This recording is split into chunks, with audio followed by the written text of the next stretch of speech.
Hello friends, welcome to my channel in study campus 91।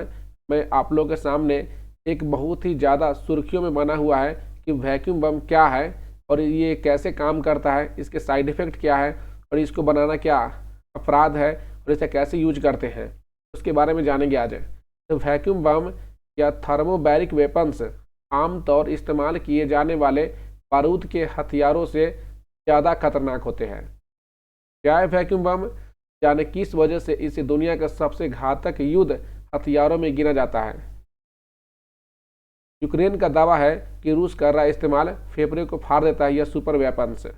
Ukraine ने रूस पर प्रतिबंधित क्लस्टर बम और वैक्यूम बम इस्तेमाल करने का आरोप लगाया है।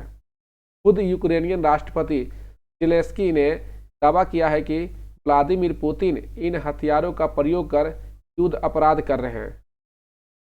परमाणु बम के बाद सबसे ज़्यादा खतरनाक हथियार माना जाता है वैक्यूम बम को। वैक्यूम बम को थर्मोबैरिक हथियार भी कहा जाता है। यह अब तक विकसित सबसे शक्तिशाली गैर परमाणु हथियारों में से एक है। इस हथियार को जिनेवा सम्मेलन के तहत प्रतिबंधित किया गया है। वैक्यूम बम उच्च शक्ति वाले विस्फोटक हथियार है जो वातावरण का इस्तेमाल कर अपनी मारक क्षमता को कई गुना बढ़ा देता है। वैक्यूम बम फटने के बाद आसपास मौजूद लोगों के आंतरिक अंगों को फाड़ देता है। इसमें शहर को मलबे में बदलने की भी क्षमता होती है। यही कारण है कि इसके इस्तेमाल के बाद भारी तबाही मचती है। 1960 में अमेरिका और रूस ने किया था विकसित। थर्मोबैरिक हथियारों को 1960 के दशक में अमेरिका और सोवियत संघ दोनों ने विकसित किया था। सितंबर 2007 में रूस ने अब तक के सबसे बड़े थर्मोबैरिक हथियार में विस्फोट किया, जिससे 39.9 टन के बराबर ऊर्जा निकली थी। अमेरिका के थर्मोबैरिक हथियारों के प्रत्येक यूनिट की कीमत $16 मिलियन से अधिक आंकी गई है। कैसे काम करता है वैक्यूम बम? इसको एरोसोल बम भी कहा जाता है।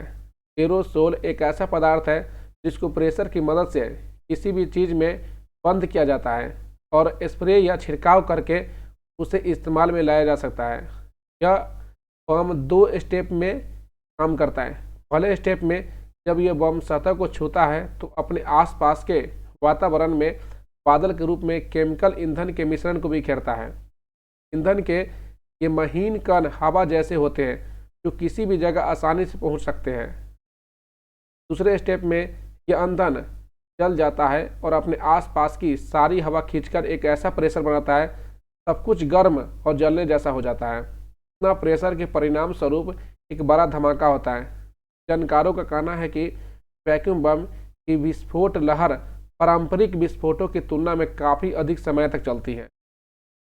इस बम के प्रभाव क्या है? इस बम में इतनी ताकत है कि ये इंसान को कुछ ही मिनट में भाप की तरह उड़ा देता है। यूएस रक्षा एजेंसी द्वारा 1993 में एक अध्ययन में इस बम के घातक प्रभाव के बारे में कहा गया है। जो मारता है वो दबाव की लहर है और इससे भी महत्वपूर्ण बात यह है कि बाद में होने वाले रेयरफेक्शन वैक्यूम जो फेफड़ों को तोड़ देता है। क्या वैक्यूम बम का इस्तेमाल करना गैर कानूनी है? इस बम का उपयोग कर विशेष रूप से प्रतिबंध लगाने वाला कोई अंतर्राष्ट्रीय कानून नहीं है, लेकिन यदि कोई देश इसका उपयोग आम नागरिक पर करता है 1899 और 1907 के हेग सम्मेलन के तहत युद्ध अपराध का दोषी ठहराया जा सकता है। Okay, thank you.